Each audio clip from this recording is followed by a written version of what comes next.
ini ya, di kubunya Arsenal, entah para pemainnya atau asistennya Arteta, apa nggak ada yang berpikir ketika umpan silang yang ke-20 atau ke-30 terus mereka tersadar, ini kayaknya nggak works deh, kayaknya nggak bisa deh kita nembus permainan Inter kalau cuma ngandalin umpan silang. Yuk kita ganti strategi. Apa nggak ada yang berpikir kayak gitu ya teman-teman? Cerewetan ceking kita, nyerewetin apa aja. Teman-teman yang sedang kalian saksikan saat ini adalah Cerewetin Inter. Apa kabar teman-teman semua? Semoga dalam keadaan sehat dan harusnya sih sehat banget. Karena tim kesayangan kita baru saja mengalahkan tim peringkat 5 IPL yang konon katanya liga terbaik di dunia dengan menggunakan pemain rotasi, alias kita menyimpan tenaga 6 pemain pilar. Thuram, Barella, Mkhitaryan dan Di Marco baru masuk ke lapangan di babak kedua ya.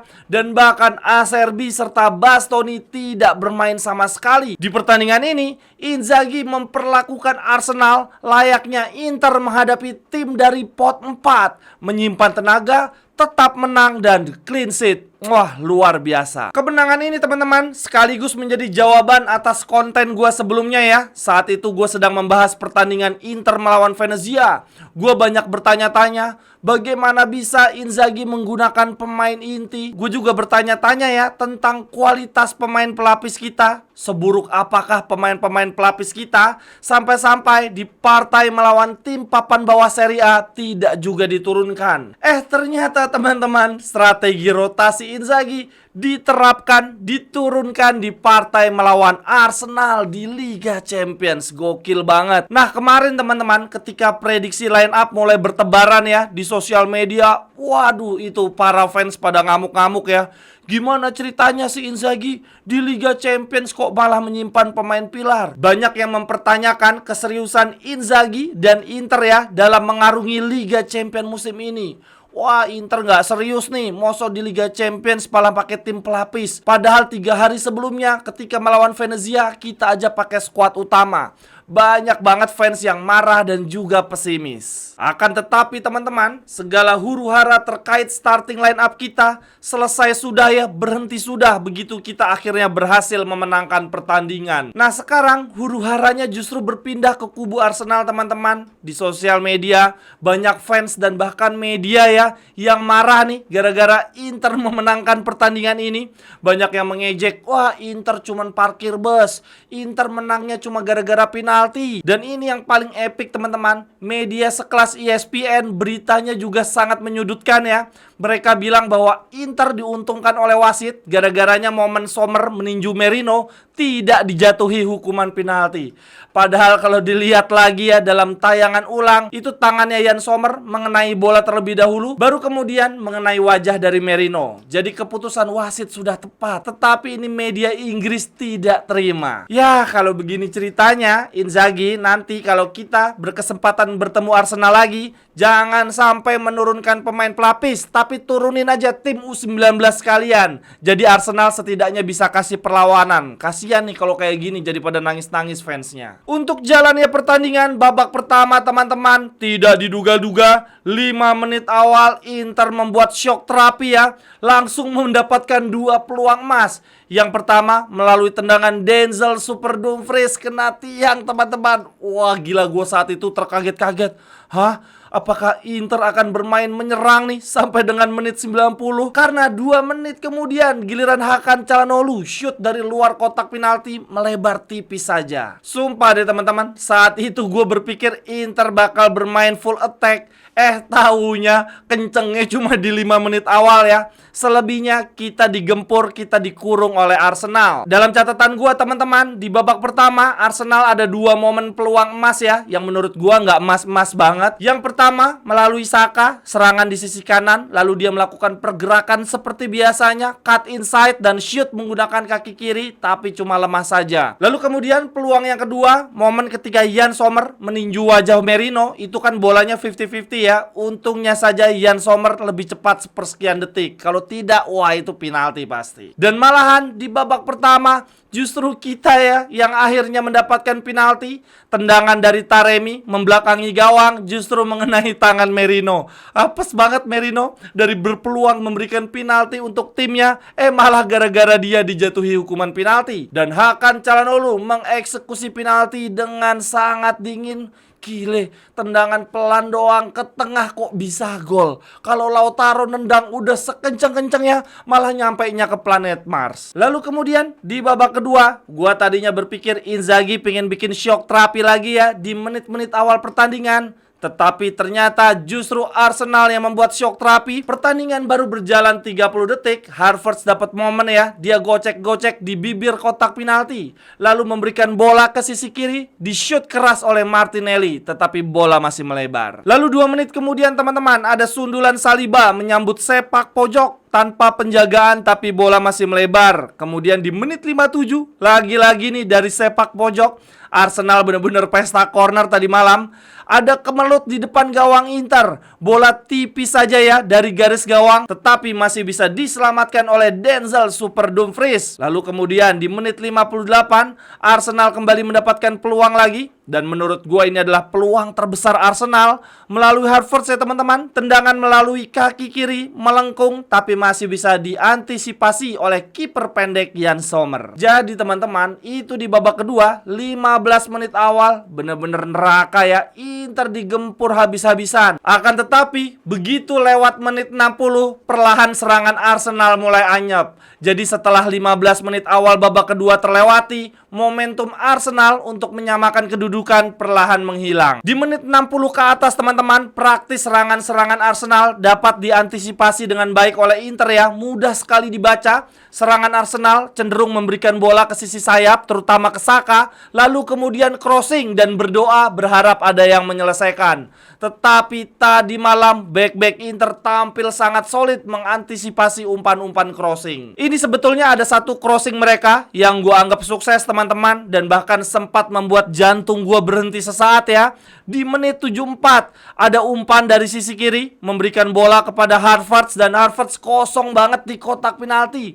Dia dapat ruang, dapat momen untuk ancang-ancang nge-shoot, tetapi untungnya shootnya dapat diblok dengan luar biasa oleh Jan Bisek. Dan akhirnya kedudukan 1-0 bertahan sampai dengan peluit akhir pertandingan teman-teman. Walaupun ini sempat ada benturan kepala ya antara Havertz dan Jan Bisek yang membuat injury time menjadi semakin panjang. Injury time normalnya 5 menit ya. 90 plus 5 selesainya di menit 98. Itu injury time 8 menit berasa 10 tahun. Dengan kemenangan ini teman-teman, Inter kini bertengger di peringkat 5 Liga Champion, menjadi salah satu dari 6 tim yang belum terkalahkan dan menjadi salah satu dari 2 tim saja yang belum kebobolan di Liga Champion. Sangar banget Yann Sommer bro. Kalau berdasarkan hitungan matematis probabilitas, ini kalau mau lolos ke babak berikutnya tanpa melalui babak playoff, sebuah tim harus mengumpulkan poin minimum 15.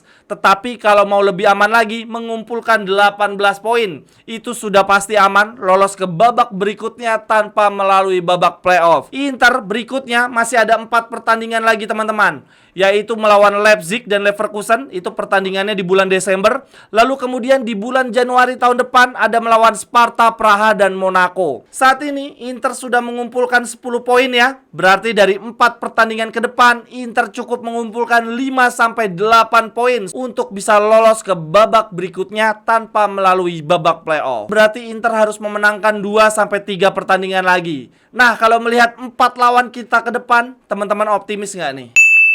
Bagi teman-teman yang ingin mengajak kerjasama bisnis atau membeli jersey serta merchandise lainnya, silakan hubungi nomor gua yang ada di kolom deskripsi.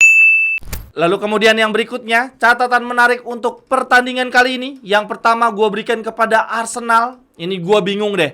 Mikel Arteta katanya muridnya Pep Guardiola ya. Akan tetapi yang gue lihat dari permainan Arsenal ketika menghadapi Inter itu cenderung permainan miskin taktik sih. Mainnya gitu-gitu aja anjir. Ngasih bola ke samping, crossing. Ngasih bola ke pinggir, crossing. Udah gitu-gitu aja. Ini bahkan berdasarkan data SofaScore teman-teman. Di sini dituliskan ya, Arsenal melakukan 46 percobaan umpan silang di pertandingan ini. Dan ini merupakan umpan silang terbanyak kedua mereka dalam satu pertandingan di bawah asuhan Mikel Arteta. Coba, ini ya di kubunya Arsenal, entah para pemainnya atau asistennya Arteta, apa nggak ada yang berpikir ketika umpan silang yang ke-20 atau ke-30 terus mereka tersadar, ini kayaknya nggak works deh. Kayaknya nggak bisa deh kita nembus permainan Inter kalau cuma ngandalin umpan silang. Yuk kita ganti strategi. Apa nggak ada yang berpikir kayak gitu ya teman-teman? Kok ya udah 20-30 umpan silang nggak berhasil, masih aja dilanjutin sampai 46, coba banyak banget. Lalu kemudian catatan yang kedua gua berikan kepada Hakan Calhanoglu yang kembali setelah cedera sekian lama ya. Dia comebacknya sebetulnya di partai lawan Venezia kemarin. Dia tampil sekitar 10-20 menit saja untuk pemanasan. Dan di partai berikutnya, di partai lawan Arsenal, dia menjadi starter ya. Dan emang berasa beda banget ketika Hakan Calhanoglu yang jadi regista. Distribusi bola kita ke depan lebih lancar, defense juga jadi jauh lebih nyaman. Dan bahkan di pertandingan ini, Hakan Calhanoglu bukan cuma mencetak gol semata wayang, tetapi juga diberikan award Man of the Match. Nah ini kalau menurut penjelasan dari official Liga Champions ya, tentang award Man of the Match untuk Hakan Calhanoglu, mereka bilangnya begini: Hakan Calhanoglu dinobatkan sebagai pemain terbaik pertandingan. Panel pengamat teknis UEFA mengatakan Hakan Calhanoglu di pertandingan ini selalu berusaha untuk menguasai bola dan bermain menyerang dengan umpan-umpan yang memecah garis pertahanan. Sisi bertahan dia juga luar biasa dengan jumlah perebutan bola dan intercept yang terbanyak. Serta dia memiliki kepala yang dingin untuk mencetak gol melalui titik putih. Luar biasa. Jujur teman-teman, kita hoki banget Hakan Calhanoglu sembuh di waktu yang tepat. Karena andai saja hari ini Hakan Calhanoglu tidak pulih, bisa-bisa yang bermain adalah Aslani yang kebetulan di pertandingan ini juga sudah pulih. Lalu kemudian catatan gue yang ketiga gue berikan kepada bek muda kita yang tampil sungguh luar biasa teman-teman. Solid banget, layak dipanggil oleh timnas Jerman. Padahal sekitar 3-4 hari yang lalu ya, di akhir pekan di pertandingan lawan Venezia, kita, khususnya gua juga sih, baru saja mengolok-ngolok Jan Bisek. Bahkan ada yang bilang, udah Jan Bisek ditukar aja sama Jay Izes. Dia langsung membuktikan diri. Tampil sangat bagus, sangat solid. Bahkan gue yakin sampai dengan detik ini, itu si Saka masih ada di kantongnya Jan Bisek. Bahkan di pertandingan ini teman-teman, Bisek bukan cuma solid di belakang ya. Baik ketika mengawal Saka, mengantisipasi bola crossing, dan juga melakukan blocking shot. Tetapi Bisek sempat ada satu momen dia counter attack dan sendirian saja di depan teman-teman. Tetapi sayangnya dia gagal memanfaatkan momen tersebut. Coba aja itu Bastoni, pasti langsung di-shoot sekencang-kencangnya. Jan Bisek di partai lawan Arsenal tampil 90 menit, membuat 65 sentuhan. Kemudian ada 4 umpan berhasil ke final third Arsenal teman-teman. Center back kita membuat 4 umpan ke final third lawan anjir. Kemudian ada 4 blok, 10 clearances, 2 kali menang duel dari 3 percobaan. Lalu kemudian 4 kali menang duel udara dari 4 percobaan. 100% dia menang duel udara teman-teman, gak kayak di Serie A. Dan kemudian 3 kali dilanggar. Lalu kemudian catatan yang berikutnya lagi gue berikan kepada Denzel Super Dumfries. Bahkan tadinya gue berpikir Dumfries loh yang bakal jadi man of the match. Ya, tapi karena Hakan cetak gol jadinya lebih layak diberikan untuk Hakan.